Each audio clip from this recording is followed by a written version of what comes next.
The nation's favourite communist, Novara Media's Ash Sarkar, appeared on BBC Question Time last night, and as expected, she served.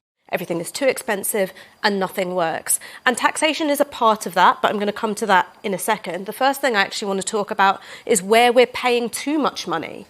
So £200 billion of our money has been paid out to shareholders for privatised utilities like rail and mail and energy and buses and stuff of that nature. That's money that could have gone into reducing customers' bills or investing in infrastructure. It hasn't. It's gone out in the form of shareholder profit.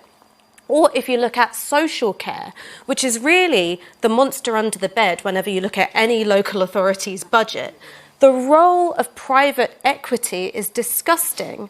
So nearly a quarter of foster placements and children's residential homes are run by companies backed by private equity, and they're looking for profit margins of about 20% or more.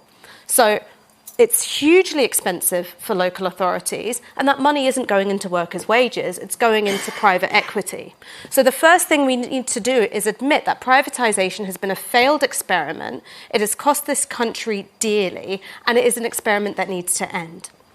The second thing that I want to talk about is where actually the tax burden needs to shift. So, Gordon, you were the one who raised the question first, right? Can I ask you a personal question? Are you a billionaire?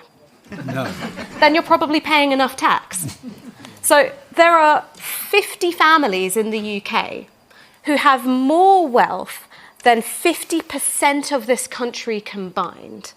And half of billionaire wealth comes from inheritance, it comes from hoarding property, and it comes from finance. So we're not talking about businesses that employ people, we're not talking about socially productive uses of capital, we're talking about hoarding. I mean, Ash has a real gift of communication, right? She's got the entire room listening intently. It's one of a kind. I mean, often Question Time is such a... it sounds like everyone's just pissed up in a pub trying to shout over each other, but she keeps people quiet. And I love the bit where she asked the audience member whether they're a billionaire, right? This is a great tactic of communication, bringing in people, right? Making it personal and making your point, rather than, look, the left usually being quite technocratic, reading off information, speaking past people, and then expecting those to suddenly get it. Ash shows you need to engage people. And I also think it's a very clear shift when it comes to talking about taxes, right? Wealth taxes have sort of been, thrusted into the debate from the left. Beforehand, a lot of prominent leftists would talk about income tax, corporation tax, tax avoidance and evasion. I'm thinking of even Jeremy Corbyn when he was Labour leader in 2017. The manifesto was about, increasing the top rate of taxes, restoring corporation tax to what it was before, tax evasion and avoidance, right? But really only since Gary Stevenson, taxes and assets have come to the forefront. Listening to people like Ash saying, you can't take your assets with you. You can't put housing and land in your pocket and fly away. That's something that, we, Justice, Kevin has been saying for the last couple of years. And I'm not saying, we're to be credited for it, by the way. I'm not saying that Ash Sarkar and other people are saying it because we have. What I'm saying is the move to talk about immovable assets is far more convincing than income tax. Now, Ash also spoke about the dangers of AI.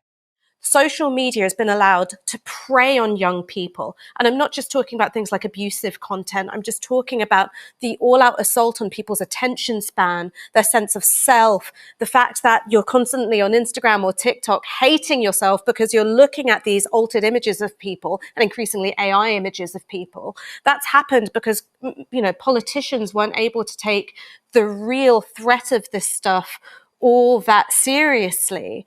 And one thing I'll leave you with is this, which is if you read interviews with tech CEOs from the States, they don't let their children have smartphones.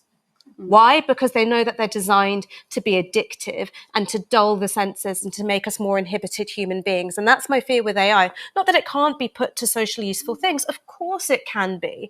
But the direction of travel is going to follow the same thing as social media, which is that's going to prey on young people. And I don't think primary school teachers can cope with that. I agree. I have to say, I hate AI. I've always seen it as the devil's tech. But Ash makes a great point about billionaires now being open about their intentions. It's not about solving issues. It's about finding new ways to get humans addicted to their crap, namely AI porn. There's a website called friend.com, which literally outsources human connection. It's like, hey, sign up to this website and you can have a friend. It's so dystopian. And by the way, they're not doing it because they care about loneliness. They're doing it because they want to take your data and make a profit off of it. They're monetizing loneliness. And this is what AI has come to. A lot of people are like, tech is going to save the world. The problem with changing technology, improving technology, is it's never going to save the world because the politics behind it hasn't changed. Over the last 50, 60, 70 years, the rise of robots, automation, has people's lives, become easier? People worked less?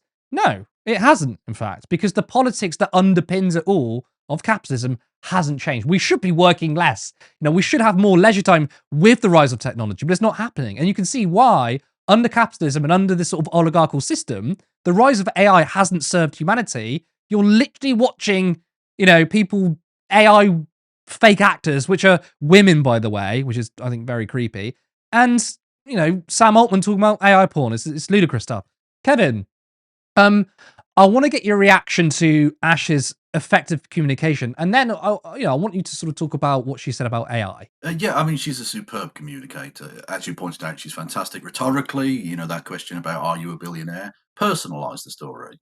Use the emotions of the individual, because no one, virtually speaking, is a billionaire, and so then they're going to react to that. If we're already paying tax, you mean you're not going to raise taxes on me? You're going to raise taxes on a billionaire or a millionaire or whatever. That makes a lot of sense to people. And I think people were generally much more on board with that, and it cuts through against the kind of right wing talking points, the right wing framing of these kind of discussions. I also think she made some really good points about privatization, because again, that's another thing I think the left need to bang on about a lot more, because everyone knows that everything doesn't work, but you don't necessarily understand that there is an alternative to that. And that's exactly the reason why I think the abolish landlords thing from the Green Party is good, because everyone hates landlords, but you don't necessarily know that there's an alternative. People don't necessarily, it's just sort of seen almost as a force of nature. Landlords are just there, they're going to always be there. No, they're not. We can do things about that. um, I also think she made a very good, kind of underrated little interjection on Matthew Said, where she mentioned he was glazing the 18th century for some reason in Britain, and how we used to build things and stuff. And she said, because of the British Empire, we were stealing stuff from people, and essentially forced him to have to admit that that's precisely what it was. So I think she's a very effective communicator with good politics, and is good rhetorically. It was a little bit underwhelming in one respect, because she didn't talk that much, right? Now, the things she did say were very good, but the overall screen time, I don't know if anyone's got a breakdown of that, but I would imagine she spoke probably the fewest of all of the five main guests, which is not that surprising, because Fiona Bruce is obviously a very partisan right-wing host of that show. And so as a leftist going onto that show, you need to do, I think, a little bit more of what Zach Polanski did the week before, which is to force yourself into the conversation, because she's not going to invite you in, because she doesn't want you there in the first place. She doesn't want you to talk. She will try and interrupt you at every opportunity and shut you down as quickly as possible to move on to another right-wing talking point. And so you have to force yourself into the conversation, which, is not necessarily her style, I suppose, but it's something that, would have been, I think, probably a bit more efficacious or whatever. But that's a minor nitpick, really. I think her performance was actually very good, and she's a gift to the left. Frankly, I'm glad she's on our side.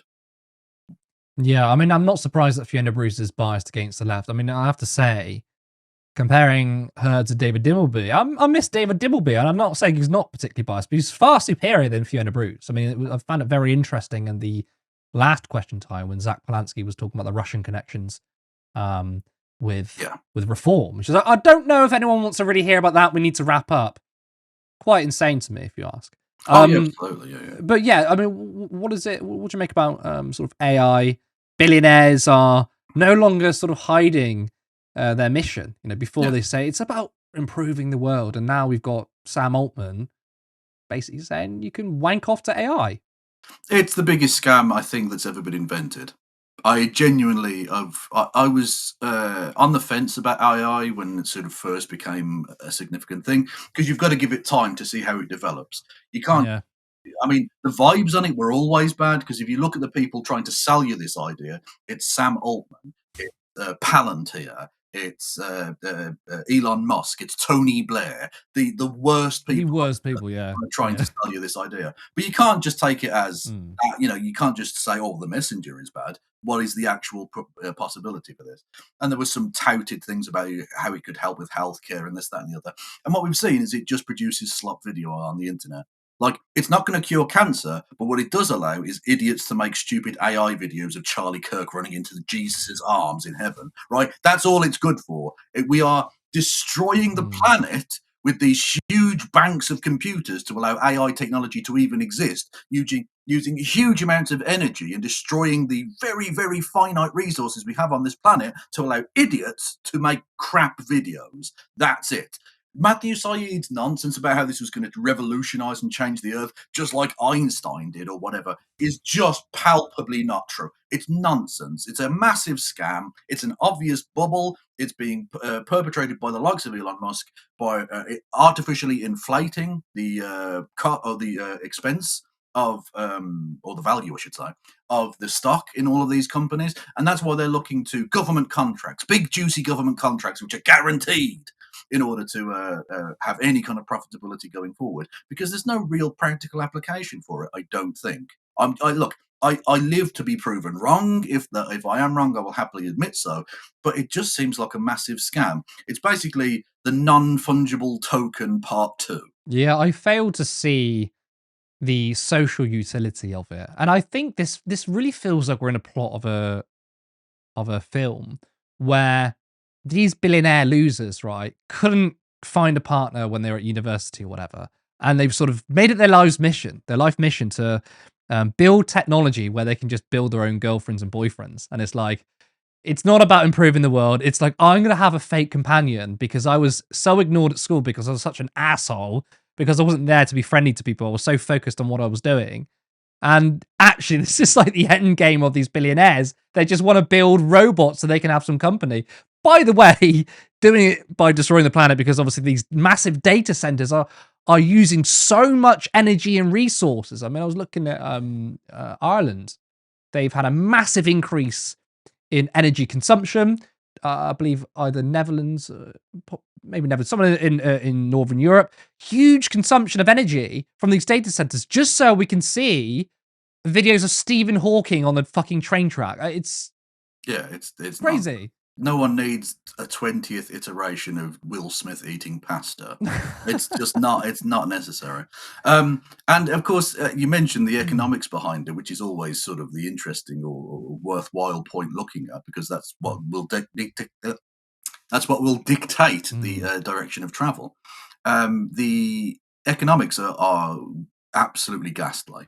The incentives are the absolute sort of peak of late stage capitalism, it seems to me. Like you say, they're trying to financialize loneliness.